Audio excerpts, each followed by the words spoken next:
A very good morning to all class 12th Hindi medium students. आज हम lesson number 6 शुरू करने जा रहे हैं। लेसन नंबर 5 जो हमारा था वो हमने कल फिनिश कर लिया था। 10 नेचुरल लॉज ऑफ सक्सेस, सफलता के 10 प्राकृतिक नियम।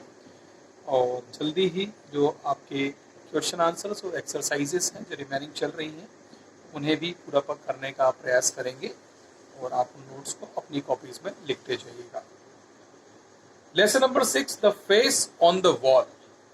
दीवार पर एक चेहरा या दीवार पर चेहरा, ऐसा हम कह सकते हैं। एक बहुत ही अच्छी, इंटरेस्टिंग, मिस्टीरियस, अनएक्सप्लेन, मतलब जिसे ज्यादा एक्सप्लेन नहीं किया जा सकता हो वैसी मिस्टीरियस, मतलब जिसके अंदर खूब घुमा फिरा करके इसको डरावना बनाने की कोशिश की गई है और ऐसा करने की कोशिश की गई कि जिसका कोई हल नहीं है, कोई समाधान नहीं है, ऐसा बनाया गया है। और बहुत अच्छी कहानी है, मन घड़ंत कहानी जिसे हम कह सकते हैं, वैसी है the face on the wall, lesson number 6, page number 47। देखिए यहाँ पर ब्रैकेट में अगर आपके पास बुक है तो देखिए, और अगर नहीं है तो पहले बुक खरीदें फिर देखें। बॉक्स में लिखा है, truth is not only stranger then fiction but also more interesting. ठीक है, इसका मतलब क्या होता है? सत्य केवल कल्पना से अधिक अजनबी नहीं है। सत्य जो है, ट्रुथ है, वो किसी कल्पना से अधिक अजनबी नहीं है, वो कैसा कल्पना मात्र ही है, बल्कि अधिक रोचक भी है। जो सत्य होता है कल्पना से कैसा होता है? अजनबी नहीं होता, बल्कि और ज्यादा रोचक भी होता है। हम बोलते हैं ना कि अरे मैंने तो इसकी कल्पना भी नहीं करी थी और ये हो गया। कई बार ऐसा होता है, खोदा पहाड़ और निकली चुईया। हम कुछ और खोजने के लिए गए और खोदते खोदते हमें पता चला कि मिला क्या वहां पर? कुछ भी नहीं। किसी ने बोला कि साहब आप यहाँ पर खोद लो 10 फीट 20 फीट, आपको धन मिलेगा, गड़ा हुआ धन है यहाँ पर बहुत सारा और आपको मिलेगा। और आपने क्या कर लिया? वहां पर खुदाई शुरू कर दी। पता चला नीचे जाकर 10-20 फीट आपने खोदा, खूब मेहनत करी और मिला क्या? 10 का नोट। मना तो नहीं कर सकते कि धन नहीं मिला, धन तो मिला, लेकिन कितना? 10 रुपए। उससे ज्यादा तो मेहनत लग गई। ये क्या होता है कि सत्य कल्पना से अधिक अजनबी और रोचक होता है। ठीक है, आइए इस आधार पर हम the face on the wall का यहां पर आगाज करते हैं, शुरुआत करते हैं। Page number 47। I still tingle with my mortification over an experience at डेबनीज last evening. Debenhams, या यहां पर एक नाम दिया हुआ है डेबनी, वहां पर जो एक शाम बिताई थी, लास्ट इवनिंग मतलब कल शाम जो बिताई है, उसमें आई स्टिल टिंगल, मुझे क्या प्रिकली का मतलब होता है घमोरियां जो चुभती है ना, वैसी, या किसी के काट लेने से जो सेंसेशन होता है, चींटी काट लेती सेंसेशन होता है, बिच्छू डंक मार देती तो उसका सेंसेशन होता है, तो वैसा मोटिफिकेशन मुझे क्या हो रहा था? ऐसा फील हो रहा था, ऐसा प्रिकली महसूस कर रहा था, अपने आप में चुभन महसूस हो रही थी मुझे। Over an experience at डेबनीज last evening, कल डेबनी में लास्ट इवनिंग, कल शाम। The only satisfaction being that others tingle with me, मुझे सिर्फ सेटिस्फेक्शन इस बात का था कि मेरे साथ जितने भी दूसरे थे उन्हें भी क्या था? वही सेंसेशन था जो मुझे हो रहा है। मतलब क्या होता है? एक छोटी सी स्टोरी यहां पर सुनाता हूं, इंटरेस्टिंग है, ध्यान से सुनिए। एक व्यक्ति ट्रेन में जाता है अपने मम्मी पापा भाई बहन सबके साथ में। अच्छा, किसी को हर्ट करने के लिए मैं नहीं सुना रहा हूं, just for correlate with the, कि उसका सेंसेशन दूसरों के सेंसेशन को देख करके उसे कैसा लगता है वो फील करवाने की कोशिश कर रहा हूं। तो क्या होता है कि वहां पर उस लड़के का झगड़ा हो जाता है और उसको क्या करता है, दूसरा व्यक्ति उसे थप्पड़ मार देता है। तो उसका जो सेंटेंस होता है वो बड़ा इंटरेस्टिंग होता है। तूने मुझे तो मार लिया, मेरे भाई को हाथ लगा के दिखा, वो भाई को भी मारता है। मेरे भाई को भी मार लिया, पापा को हाथ लगा के दिखा, उनको भी मारता है। मम्मी को लगा के दिखा, उनको भी मारता है। ऐसे करते करते और सभी को मार खिलवा देता है। और जब ट्रेन रुकती है और उससे उतरते हैं, उससे पूछते हैं कि तूने ऐसा क्यों किया? तो बोले मैंने इसलिए ऐसा किया, मुझे सेटिस्फेक्शन मिल गया। कैसा सेटिस्फेक्शन? कि मैंने अकेले ने मार नहीं खाई, आप सब ने भी क्या करी है? मार खाई, ताकि घर जाकर के आप मुझे ये ना बोले कि तू मार खा के आ गया। तो सबको मार खिलाने के बाद में उसे क्या लगता है? सेटिस्फेक्शन लगता है कि हाँ अब सब बढ़िया है, सबने मार खा ली, घर जाके कोई नहीं बोलेगा कि हमको नहीं पड़ी, सबको पड़ी। तो यहाँ पर इसको भी लगता है कि मेरा सेटिस्फेक्शन यह था कि सभी को चुभन वो हो रही थी, सभी को वो तकलीफ हो रही थी, मुझे तो थी, बाकी सबको भी थी, तो मुझे अच्छा लग रहा था। We were talking of the supernatural that unprofitable but endlessly alluring. Alluring का मतलब होता है इंटरेस्टिंग। ठीक है, यहां पर क्या बोलता है, हम सब वहां पर सुपरनेचुरल, सुपरनेचुरल मतलब महाप्राकृतिक आपदा या महाप्राकृतिक जो चीजें होती हैं वो सुपरनेचुरल पावर्स, हमने कई मूवीज में, कई सीरियल्स में हमने उनको देखा होगा, जैसा कि हमें समझाया गया है। वो अनप्रॉफिटेबल, इसमें किसी भी प्रकार का किसी का प्रॉफिट नहीं होता, बट एंडलेसली इंटरेस्टिंग। लेकिन क्या होता है, उसको सुनने में, उसको देखने में, अगर वो दिखे तो, और उसकी बातें जानने में क्या होता है, बहुत इंटरेस्ट आता है। प्रॉफिट क्या है, कुछ भी नहीं। अभी मैं यहाँ बैठ करके रात भर आपको बढ़िया भूतों की कहानी सुनाऊं, सुनते रहेंगे, दिन भर सुनेंगे, रात भर सुनेंगे, प्रॉफिट क्या होगा, कुछ भी नहीं। कई मूवीज बनी है, जाकर के देख करके आखिरी में क्या हुआ, कुछ नहीं हुआ, कुछ नहीं निकला। यहाँ हो गया, वो हो गया, ऐसा हो गया, मृत्यु हो गई, फिर आत्मा बन गई, फिर चली गई, फिर आ गई, फिर कब्र में गड़ गई, फलाना डिमका, सब होता रहता है, लेकिन प्रॉफिट कुछ नहीं होता। तो यहाँ पर क्या, अनप्रॉफिटेबल है बट एंडलेसली इंटरेस्टिंग है। Theme and most of us had sighted, और हम सभी ने क्या करा, उसको कोट भी किया। साइटेड करना मतलब कोट करना, हमने उसके ऊपर कोट भी किया। भाई कोई बात होती तो हम भी क्या करते हैं, उसके ऊपर बोल देते हैं कि हाँ साहब हम भी बोल रहे हैं, कमेंट्स करना, कोट करना। एन इंस्टेंस, उसी वक्त, without however producing much effect, कोई ज्यादा हमारे ऊपर उसके ऊपर प्रभाव नहीं पड़ा और हमने उसको बोल दिया। Among the strangers to me was a little man with an anxious white face whom Rudson White had brought. Among the strangers, हम सभी अजनबियों में, to me was a little man, मेरे साथ में क्या थे, एक लिटिल मैन थे, with an anxious white face, जिनका एंजियस, एंजियस मतलब परेशानी से भरा हुआ सफेद चेहरा था, whom Rudson White had brought, जिसे रडसन वाइटे करके जो व्यक्ति हैं वो लेकर के आ चुके थे।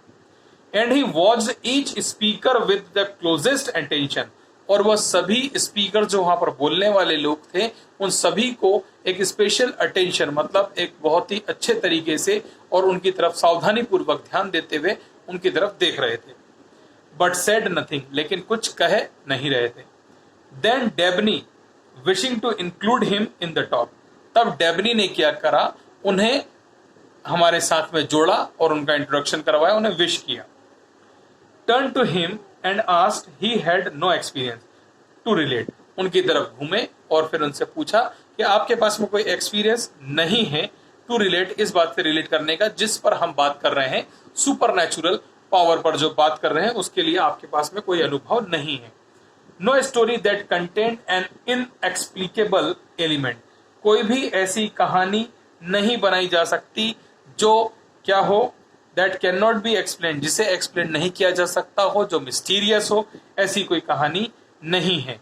No story that contain an inexplicable element, जिसके अंदर ऐसा कोई तत्व, ऐसी कोई कहानी नहीं है, कोई मिस्टीरियस कहानी नहीं है, जस्ट वही ऐसा ही है।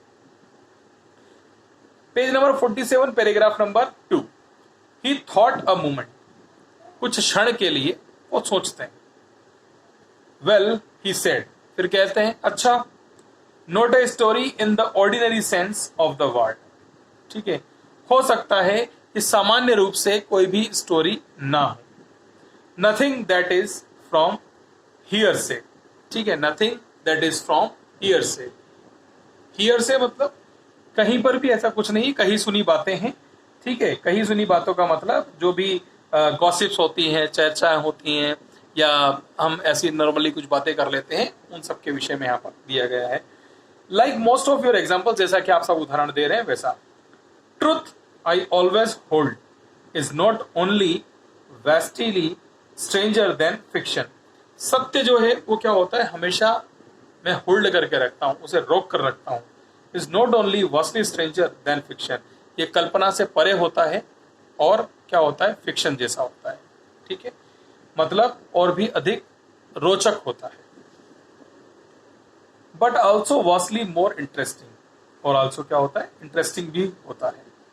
I could tell you an occurrence which happen to me personally and which orderly enough completed itself only this afternoon, इस दोपहर में मैं आपको एक घटना बता सकता हूं, जो घटना मेरे साथ घटित हुई है, जिसने क्या करा है, सब कुछ चेंज कर दिया।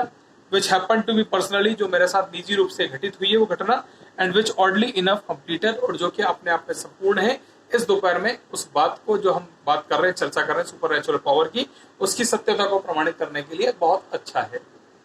मैं प्रार्थना करता हूं। We begged him to begin. हम क्या करते हैं?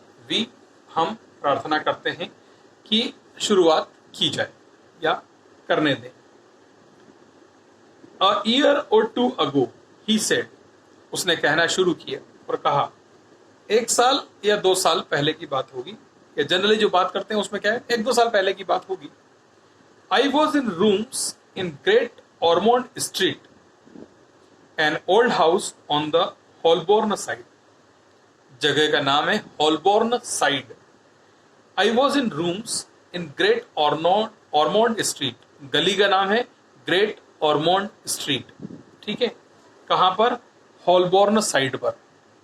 जगह का नाम Holborn Side, गली का नाम Great Ormond Street। जैसे हम राजवाड़े पर जाएं, राजवाड़ा जगह हो गई और वहां पर बहुत सारी छोटी छोटी सी गलियां हैं जिनके भी नाम है। पराठा गली, कोयला बाखल, है ना, या वहां पर देख लें हम चोर बाजार। इस तरह के छोटे छोटे गलियां जो रहती हैं उनके भी नाम होते हैं। सराफा सिर्फ एक रोड है और कुछ नहीं, ज्वेलर्स की शॉप है। बड़ा सराफा, छोटा सराफा। ऐसे यहाँ पर क्या है, आपका जो जगह का नाम है हॉलबोर्न साइड है और वहां पर गली का नाम है Great Ormond Street. I was in room, मैं एक कमरे में था। एन ओल्ड हाउस, वो कैसा कमरा है? एक पुराने घर का कमरा। The bedroom walls had been distempered by a previous tenant. जो बेडरूम था उसकी दीवारों पर बहुत ही पुराना कलर किया हुआ था, पेंट किया हुआ था, डिस्टेम्पर्ड किया हुआ था। बाय अ प्रीवियस टेनेंट मतलब प्राचीन, जो पुराने समय में होता था उस तरह का पेंट उसके ऊपर किया हुआ था। But the place was damp and great patches of discolouration had broken out. लेकिन जो प्लेस थी वहां पर, जगह जो थी वो कैसी थी? जगह जगह से वहां पर जो कलर है वो निकल गया था, डैम्प हो चुका था और डिसकलरेशन हो गया था, मतलब कलर फेड हो गया था। और कहीं कहीं से तो प्लास्टर भी क्या हो चुका था, निकल चुका था। ऐसा उन्होंने पैचेस बताया, गड्ढे हो चुके थे। जैसे हमारी दीवारों पर हो जाते हैं, बारिश हो रही है, दिन रात बारिश होती है तो प्लास्टर निकल जाता है। कई बार हमारे दीवारों पर जो कलर होता है उस कलर खराब हो जाता है, वहां से फीका पड़ जाता है। वैसे पैचेस यहाँ पर थे। One of these, as indeed often happens, was exactly like a human face. One of these, as indeed, और वास्तव में उन पैचेस में से एक पैचेस जो था वो बिल्कुल ऐसा दिखता था। Happens was exactly like a human face. ऐसा दिखता था जैसे क्या हो, एक मनुष्य का चेहरा वहां पर हो। दीवार है, बेडरूम के अंदर व्यक्ति बेड पर लेटा हुआ है, सामने दीवार को देखता है। दीवार के ऊपर बहुत सारे पैचेस हैं, कलरेशन है, फेड हो गया, कहीं पर गड्ढे हैं, कहीं पर कलर खत्म हो गया, कहीं पर कलर है। और वहां पर एक गड्ढे में ऐसा दिखाई देता है कि एक ह्यूमन का फेस, एक मनुष्य का फेस वहां पर चेहरा दिखाई देता है।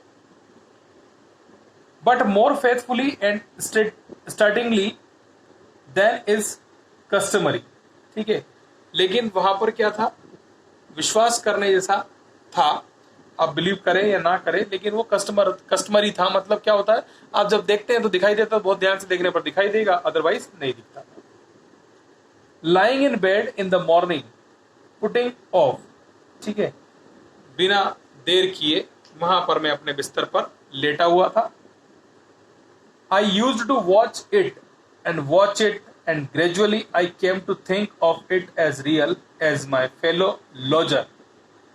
मैं उसको देखता रहा और देखता रहा और देखता रहा, और देखते देखते मुझे याद आया ये तो बिल्कुल उसके जैसा दिखाई दे रहा है, एज रियल एज, उसी के समान दिखाई दे रहा है जैसा मेरा दोस्त फेलो लोजर, इनफैक्ट लोजर जो है मेरा दोस्त था वैसा।